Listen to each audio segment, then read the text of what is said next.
மாவையண்ணா முன்னாள் நாடாளுமன்ற உறுப்பினர், தமிழ் அரசு கட்சியினுடைய முன்னாள் தலைவர் அமரர் திரு மாவை சேனாராஜா அவர்களுடைய மறைவு குறித்து ஆழ்ந்த அனுதாபமும் கண்ணீரஞ்சலி.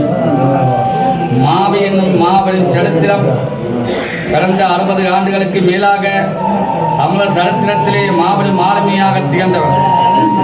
அன்னாரின் தமிழினப்பற்று, மொழிப்பற்று, தேசப்பற்று என்றும் போற்றுதலுக்குரியவை.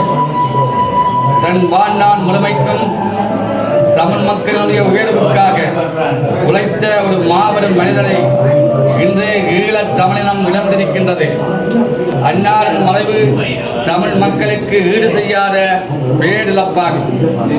சோமசுந்தரம் சேனாராஜா என்ற இயற்பெயர் கொண்ட இவர் யாழ்ப்பாணம் மாவட்டத்திலே மாவட்டபுரம் என்ற புகழ்பெற்ற ஊரிலே 1942ஆம் ஆண்டு அக்டோபர் மாதம் 27ஆம் தேதி வந்தார்.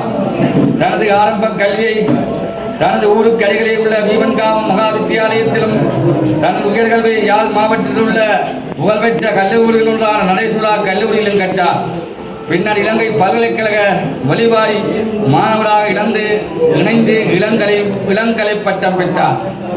இலங்கை தமிழ் தேசிய இயக்கம், இலங்கை தமிழிசை கட்சியினுடைய இளைஞரணி, தமிழர் விடுதலை கூட்டணி என பல மட்டங்களிலும் பின்னர் தமிழரசு கட்சியின் பிரதான உறுப்பினராகவும் தொடர்ந்தார்.